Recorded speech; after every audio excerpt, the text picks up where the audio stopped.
Hello साथियों, कैसे हो आप सभी लोग। मैं एक बार जितेंद्र आपके अपने यूट्यूब चैनल तैयारी प्लस में आप सभी का स्वागत करता हूं। साथियों, जैसा कि पिछली क्लास में हम लोगों ने टाइप नंबर 11 तक के प्रॉफिट लॉस के क्वेश्चन सीख लिए थे। आज हम लोग टाइप नंबर 11 के आगे के क्वेश्चन सीखेंगे और ये प्रॉफिट और लॉस का ये आप लोगों का लास्ट लेक्चर है। इसके बाद प्रॉफिट लॉस खत्म हो जाएगा। इसके बाद आप लोगों को जिस भी बुक के क्वेश्चन लगाना हो वो सारे बुक के क्वेश्चन लगाइएगा। प्रत्येक क्वेश्चन बिल्कुल आसानी से लग जाएगा।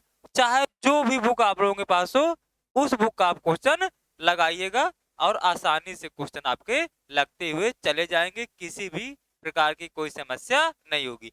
लेकिन कोई भी बुक लगाने से पहले आप लोग ये सारे वीडियो बिल्कुल अच्छे से प्रत्येक टाइप को देख लीजिएगा और रिवाइज कर लीजिएगा। इसके बाद फिर आप लोग किसी बुक उठाइएगा और उसके क्वेश्चन लगाना स्टार्ट कर दीजिएगा।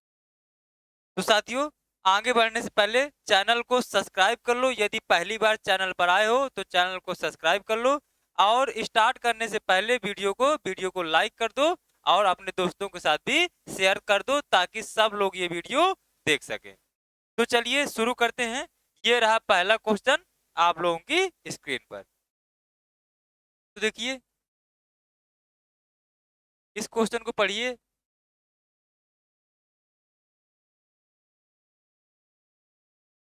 आराम से पढ़िए और उस क्वेश्चन को आराम से सोचिए। बिल्कुल आसान क्वेश्चन है। एक आदमी एक किताब और मेज को क्रमशः 13% और 9% लाभ पर बेचता है और उसे 1660 रुपए लाभ कमाता है।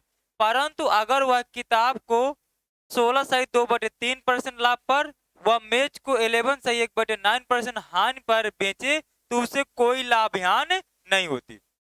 किताब और मेज का मुझे मूल्य ज्ञात करना है। तो साथियों, यहाँ से एक बात मुझे ये बताइएगा, उसे किताब में 13% का लाभ हो रहा है और मेज में उसे 9% लाभ हो रहा है। तो जब उसको किताब में 13% का और मेज में 9% का लाभ हो रहा है तो उसको टोटल लाभ कितना हो रहा है? 1060। तो यदि मैं इसको ऐसे लिख सकता हूं कि जो 13% किसमें लाभ हो रहा है उसको? बुक में। और उसको जो 9% किसमें लाभ हो रहा है? टेबल में। और दोनों में उसको कुल लाभ कितना हो रहा है? 1060। यहां तक तो आपको किसी को कोई समस्या नहीं आनी चाहिए। अगर आ रही है तो उसको देखो ऐसे सोचो। जहां पर भी कोई डाउट हो एक सिंपल सा एग्जांपल लो। जैसे मान लो किताब का मूल्य आपका 100 रुपए है और टेबल का मूल्य 200 रुपए है। ठीक। मैं कहूं किताब में 10% का लाभ होता है और मेज में 20% का लाभ होता है। तो जब किताब में 100 रुपए का लाभ होता है तो किताब में लाभ कितना हुआ? 10 रुपए का। ठीक। और मेज में कितने रुपए का लाभ होता है? 20% का। तो मेज थी कितने की? 200 की। तो 200 का 20% कितना होगा? 40। तो किताब और मेज दोनों मिला के आपको कितने का लाभ हुआ? 50 का।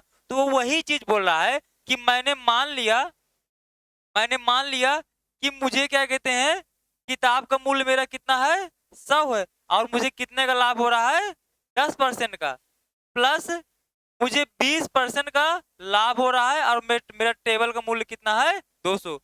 तो इसको जब मुझे परसेंट हटाना तो क्या करना पड़ेगा? नीचे 100 से भाग देना पड़ेगा। कट गया।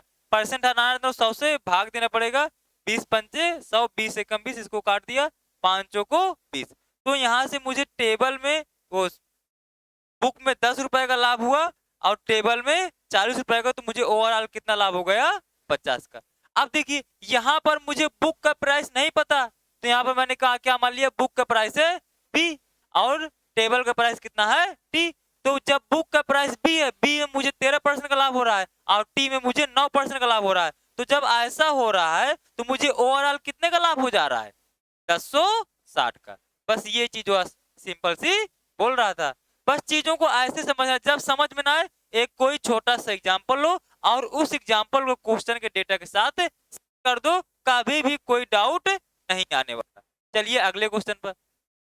अब देखिए, सबसे पहले यदि किसी को ये ना पता हो 16 सही 2/3% कितना होता है तो सबसे पहले इसको तोड़ो, 16 3 48, 2 50, 50/3। अब ये कितना परसेंट, अब परसेंट को फ्रैक्शन में यदि मुझे करना है तो मुझे क्या करना पड़ेगा, 100 से भाग देना पड़ेगा। तो काट दिया, 50 दूना 100, मतलब कितना आ गया, 1/6। तो जो मेरी 16 सही 2/3 की फ्रैक्शन वैल्यू कितनी आ गई, 1/6। ये आप लोगों को पता होना चाहिए। जिसको ना पता हो तो मेरा परसेंटेज वाला लेक्चर जरूर देखिएगा, उसमें मैंने सारी वैल्यू आप लोगों को बता रखी है। तो इस 16 सही 2/3% की वैल्यू कितनी हो गई, 1/6।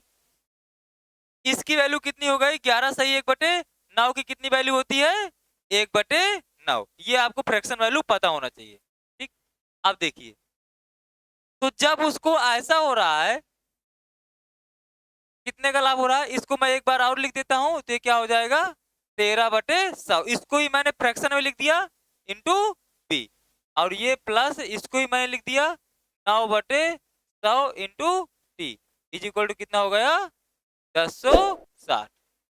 अब आगे क्या बोल रहा है, जब उसको, अब देखो 16 सही 2/3 की मैं डायरेक्ट फ्रैक्शन वैल्यू लिख दे रहा हूं। अब उसको मैंने समझा चुका हूं, तो कितना हो जाएगा, 1/6 का लाभ हो रहा है बुक में, 1/6 का लाभ हो रहा है बुक में, और उसको हानि कितने की हो रही है, 1/9 की हानि किसमें हो रही है, टेबल में। तो ऐसा करने पर क्या हो जा रहा है, ना तो उसको लाभ हो रहा है ना उसको हानि, मतलब उसको क्या हो रहा है, 0 रुपए, ना लाभ हो रहा है ना हानि हो रहा है, इसका मतलब क्या हुआ, उसका 0। ठीक, अब इसको हमने कर दिया, तो 1/6 इंटू बी बराबर 1/9 इंटू टी। यहां से काट दिया तो कितना आया, 2 आया, ये कितना आया, 3 आया। तो यहां से टी बटे मेरा कितना आ गया, 2 आ गया, टी बटे 3 आ गया। इसको मुझे, टी को मैं इधर ले आया तो कितना हो जाएगा, बी बटे टी, और 2 को मैं ऊपर ले गया तो कितना आ गया, 2/3। मतलब मेरा बी बटे टी का रेशियो आ गया, कितना आ गया, 2/3। यहां तक किसी को कोई डाउट हो तो पूछ लीजिए।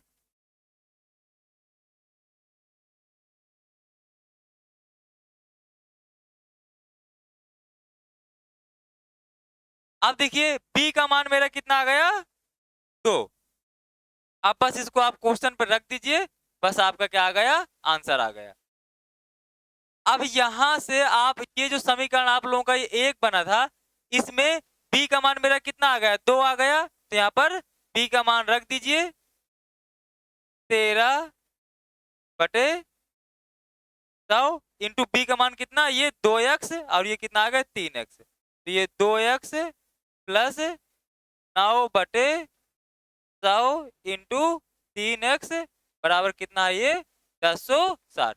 इसको हल करिए तो कितना आएगा, ये 26x/100 प्लस 9×3 27x/100 बराबर 1060। तो जब इसको आप लोग ऐड करेंगे तो कितना आ जाएगा, ये तो कितना आ जाएगा, ये 26x/100 plus 27x/100 is equal to 1060 दिया है। तो कितना आ जाएगा, ये 53x/100 बराबर कितना आ जाएगा, ये 1060। 53 दुनाई कितना हो गया, 106। तो x बराबर कितना आ गया, 20 इंटू 100। तो x का मान कितना आ गया, 2000। यदि x का मान 2000 आ गया तो यहां से x का मान यहां पर रख दो, तो x का मान 2000 रखोगे तो ये कितना आ जाएगा, कितना आ गया होगा, ये बुक कितने की रहेगी, 4000 की। यहां पर भी 2000 रख दो, तो ये बुक कितने की रही होगी, 6000 की। तो 4 और 6 कौन सा आंसर दिया है, सी पार्ट। तो बस मेरा इसका आंसर सी पार्ट होगा। बिल्कुल आसान सा क्वेश्चन था, बस इसमें थोड़ा सा कैलकुलेशन थी, बस कैलकुलेशन करने का तरीका ये। चलिए इसी का एक क्वेश्चन और देख लेते हैं। देखिए बिल्कुल आसान आसान से क्वेश्चन है। देखिए ये वाला देख लीजिए। देखिए इस क्वेश्चन को, कह रहा है एक आदमी को एक मेज पर 12% की हानि होती है। जब हानि होगी तो क्या होगा, आप माइनस लगाएंगे कितने की, 12% की। तो मैं सीधे सीधे 12/100 लिख दिया। 12/100 की हानि होती है टेबल पर, और एक किताब को 19% लाभ पर बेचता है। तो जब लाभ पर बेचता है तो इसको प्लस के साथ लिखते हैं, और ये क्या है, बुक, तो मतलब बी। ऐसा करने पर उसे कितने रुपए लाभ कमाता है, 160 रुपए का लाभ कमाता है। इसके बाद अगर वो मेज को 12% लाभ, मेज को कितना, 12% लाभ, और बुक को कितना, 16% हानि। तो हानि है तो इसलिए माइनस लिख दिया। तो क्या हो रहा है उसे, तो 40 रुपए की हानि होगी। तो क्या हो रहा है उसे, 40 रुपए की हानि होगी। तो माइनस उसको 40 रुपए की हानि हो गई। इतना आप लोग समझ गए। आप बस देखिए अब इसको, ये दोनों समीकरण को हल करना है। तो क्या करना है, देखिए ये प्लस का 12 और ये क्या हो जाएगा, आपस में कैंसिल हो जाएगा। तो इसको जोड़ देंगे तो कितना आ जाएगा, ये प्लस के 19 में माइनस का 16 चला जाएगा तो कितना बच जाएगा, ये प्लस का 3/100 बच जाएगा इंटू बी। और ये सीधा सीधा कितना आ जाएगा, 120। इसको काट दिया, 3 चौको 12, 40 आ गया। तो बी का मान मेरा सीधा सीधा आ गया 40 इंटू 100। मतलब बी का मान मेरा सीधा सीधा कितना आ गया, 4000। बी का मान मेरा कितना आ गया, सीधा सीधा 4000। तो मुझसे पूछा क्या है, हान पर बेचो तो किताब का मूल्य ज्ञात करना है। मेरा बुक का मूल्य सीधा सीधा 4000 आ गया। तो मेरा आंसर कौन सा हो गया, ए पार्ट मेरा आंसर हो गया। कुछ नहीं करना था, बिल्कुल आसान सा क्वेश्चन था। तो समझ गए होंगे इस क्वेश्चन को कैसे करना है। बस कुछ नहीं करना था, बस एक कट गया, सीधे सीधे कट गया, बुक का मान निकालना था, बुक का मान निकाल लिया। तो इस तरह के भी क्वेश्चन आए तो आप लोगों को काटने का तरीका इसका भी पता चल गया होगा। वीडियो अच्छा लग रहा हो तो चैनल को सब्सक्राइब कर लीजिएगा, और वीडियो को लाइक और शेयर जरूर कर दीजिएगा। अब चलिए देखिए अगले क्वेश्चन पर, और ये प्रॉफिट और लॉस का ये आप लोगों का लास्ट क्वेश्चन है, मतलब लास्ट टाइप का क्वेश्चन है। देखिए ये इस क्वेश्चन में आपको कैसे करना है, 8 बुक प्लस 5 पेन की कीमत कितनी है, 92। ठीक, 5 बुक और 8 पेन की किताब, मुझे पेन की कीमत दे रखी है 77, और मुझे क्या करना है, 3 बुक और 2 पेन की कीमत मुझे बतानी है।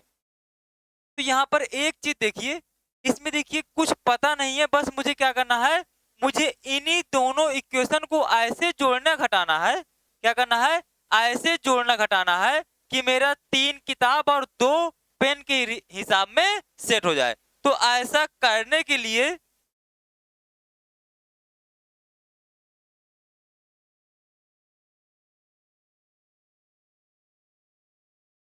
तो अब देखिए मेरे पास 2 इक्वेशन है और 2 अननोन है। इसको आप जिस मैथड से, आप तो इसको देखिए एक इस मैथड से भी कर सकते हैं। यहाँ पर 5 का मल्टीप्लाई करा दिया, यहाँ पर 5 का मल्टीप्लाई, यहाँ पर 8 का मल्टीप्लाई, तो ये बी और बी आपस में कैंसिल हो जाएंगे। तो यहाँ से पेन की कीमत निकल आएगी, पेन की कीमत रख देंगे। तो जैसे आप लोग एक्स और वाई वाले समीकरण हल करते थे वैसे हल करके कर सकते थे। लेकिन देखिए एक इसका डेटा बिल्कुल सीधा सीधा दिया है, यदि मैं इसको घटा दूं तो ये कितना आएगा, ये 3b आएगा, और ये कितना आएगा, माइनस का 3p आएगा। इसको कितना आएगा, ये 12 तो 5 आएगा, और ये 8 तो कितना आएगा, ये 1 आएगा, 15 आ जाएगा। तो यहां से b माइनस p का मान मेरे पास सीधा सीधा आ जाएगा, 5 आ जाएगा। तो यहां से यदि मैं निकालना चाहूं तो मेरा b बराबर सीधा सीधा कितना आ जाएगा, p प्लस 5। अब यदि मैं p प्लस 5 की कीमत किसी एक में रख दूं तो मेरा डायरेक्टली आंसर आ जाएगा। तो मैं b का मान पहले वाले समीकरण में रख दे रहा हूं, कितना, p प्लस 5 बराबर, sorry, plus 5p is equal to 92, इसको मैंने काट दिया, मल्टीप्लाई कर तो 8p प्लस 40 प्लस 5p बराबर 92। तो ये कितना आ गया 13p। और 92 में क्या कहते हैं 40 घट गए तो कितना बचा 52, 13 चौको 92। तो p का मान मेरा कितना आ गया 4। p का मान मेरा कितना आ गया 4।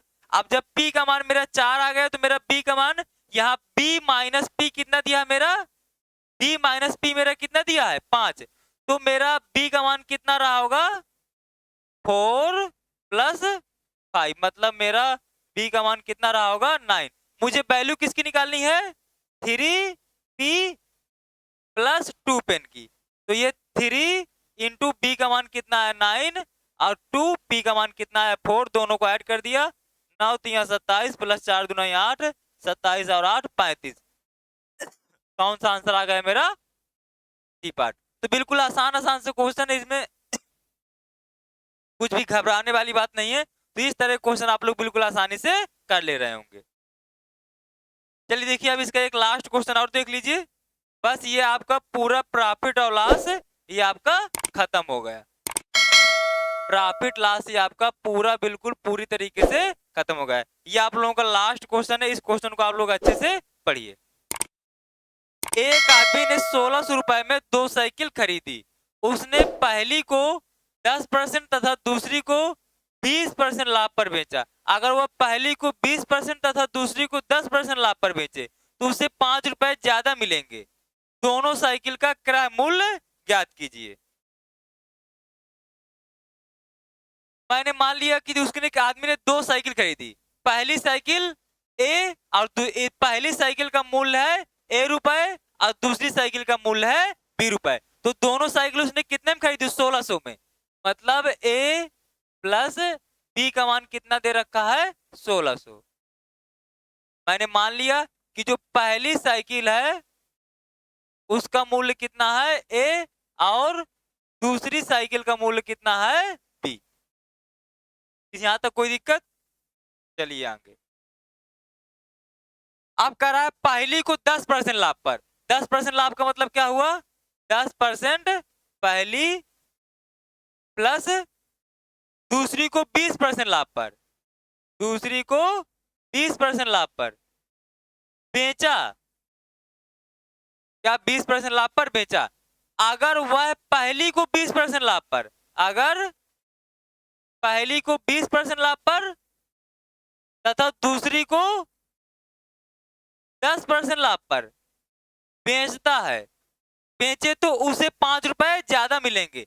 मतलब यदि उसमें उसको x मिल रहा है तो इसमें उसको कितना मिल रहा होगा x प्लस 5 मिल रहा होगा। वो ये इतना वो बोल रहा है। अब इनको हम लोग सीधा सीधा घटा देते हैं।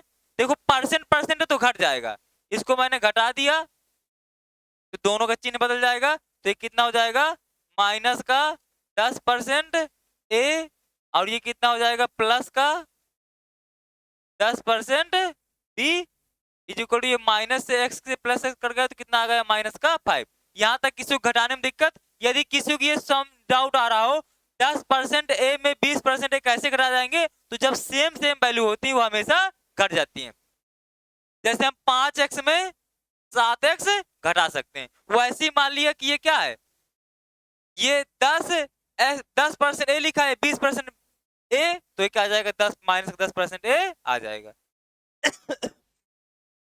अब देखिए यहां से माइनस का 10% कॉमन ले लिया तो ये कितना बच जाएगा ये a माइनस बी और ये यहाँ पर कितना बच जाएगा माइनस का 5। ये माइनस से माइनस कैंसिल, परसेंट हटा दिया तो यहाँ पर क्या हो गया 100 का भाग, तो ये कितना आ गया 10। तो यहाँ से a माइनस बी का मान कितना आ गया साथियों 50 आ गया।